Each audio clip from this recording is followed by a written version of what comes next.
Hello everyone, I'm Lindsay from Happy Hour Stitches. Thank you so much for joining me as I announce a fun new block of the month for 2025. I can't wait to share a little more about myself, about this free year-long block of the month, and some tips for choosing fabrics. So let's get started. So before I get into the details of the block of the month, I wanted to share a little bit more about myself. If we're going to be sewing together all year long, I want us to get to know one another a little bit more and become quilty friends. So I'm Lindsay. I live in Iowa with my husband and my cat, and I have been quilting for almost 15 years now. So right after college, I started working for a quilting magazine. And although I was crafty, I had never sewn before, but I started collecting all these beautiful fabrics, and then I eventually tackled my first quilt. But how I really learned to sew was through Block of the Months and through quilt-alongs, and I just think those are such fun ways to learn new techniques, to try new blocks, experiment with fabrics, and that really introduced me to the quilting community. So I've been in the quilting business my whole career, and I currently work as a quilt pattern writer and a technical editor for some pretty well-known fabric designers and fabric companies. But I started Happy Hour Stitches a few years ago as a way to share my own creativity and just connect with other quilters who, like me, just want some fun in their sewing room. So, life is so busy. So any moments I can spend sewing are so special. And that's where the idea for Happy Hour Stitches came from, like wanting to provide achievable quilt patterns, seasonal projects, helpful tutorials for quilters who want to maximize their sewing time. And of course, I would never object to sewing with, a cocktail or a glass of wine. I truly believe that every hour spent sewing should be a happy one. And that's why I am so excited about this block of the month. So I will be hosting a free block of the month in 2025. And the point of this block of the month is truly for all of us to just prioritize joyful and productive time in our sewing spaces each month. And it's going to be so much fun. So here's a picture of the quilt. And as you can see in this picture, I've set this block of the month up as a mystery quilt. And that means that each month's block will remain hidden until the pattern is released. So you can see the setting here. It's kind of a fun take on a classic bear paw quilt. And then each month we're going to be filling in one of those holes of the quilt. Now, I love a mystery quilt, but I know some quilters don't like to commit to a year-long project if they don't love the final quilt, which I totally understand. So I do have a picture of the finished quilt. It's linked in the video description if you want to take a peek.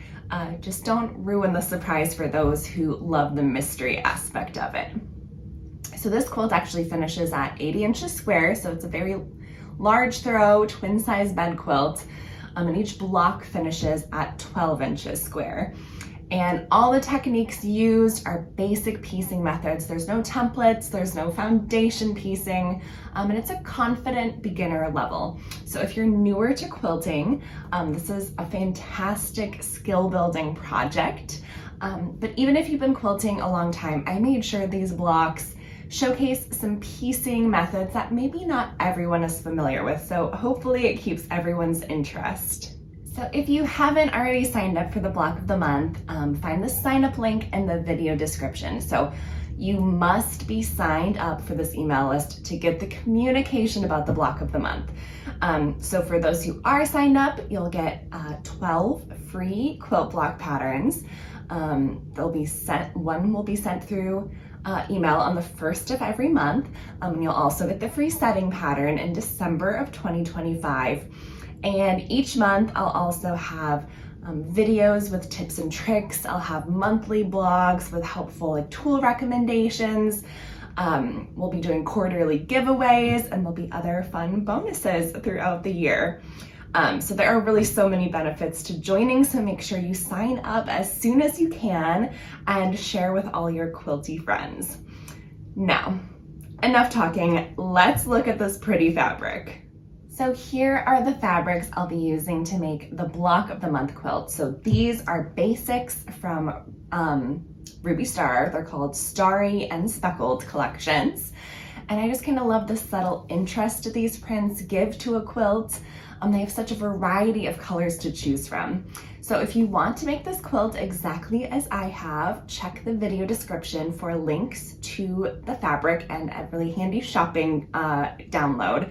But you can also choose any fabrics you want. You can make it scrappy, you can pull from your stash each month, like there are no rules here. But I do want to share some suggestions so you can make sure that you love the look of your finished quilt, especially with a mystery quilt like this. I want you to have a little direction so your quilt looks great. So first, let's talk about the background. So I'm using this white print for the background for all of my blocks. And this white background is just going to allow all the colors of my blocks to really take center stage. So I definitely recommend using like a white, a cream, or another really light background fabric. Now you can see in the picture, the blocks have this bear paw setting that has these black triangles and those kind of shapes in the center. And so this block is dark enough to stand out against the colors of the blocks and the background, so you get this nice clear design. Now, if you don't want black, you can do any dark color, like a brown, dark blue, dark red, dark purple, any color that matches your quilt's colors that has high contrast of a dark fabric against, like a light background. And then I also have used this black for the binding because I think that really helps to frame the quilt. So this setting also calls for a border and sashing fabric, which I'm using this very light pink. And I chose this because it's a little darker than the white background, so it'll stand out, but it's definitely light enough to not distract from the other colors of the quilt. So I'd also suggest choosing a lighter color, or you could actually use the same background color if you want, and it would give a slightly different look to the quilt. Okay, and the setting also has these strips separating the blocks, and I'm using this teal color, which is darker than the background and borders, but it's not as dark as that black. And if you're feeling overwhelmed by these choices right now, don't, because I have the best trick to share with you. So when you're choosing fabrics, take a picture of the fabrics with your phone. Then you can edit the photo. So some phones will have an option to turn a photo black and white or turn it grayscale. Some phones, I know my phone does this, it has an option to edit the saturation. So you turn the saturation all the way down to remove the colors, and that turns it black and white. So here's a picture of the quilt turned black and white. So once you do that, you can easily see that my background is the lightest, the borders are the next lightest, then the sashing, then that bear paw binding accents. So you can use this same practice. You can pick any colors you want. Just make sure that they have like a similar level of contrast as mine does. And this contrast is what's going to bring this balance to your quilt and make it really visually pleasing. And that's the hard part, choosing those setting fabrics to get that contrast.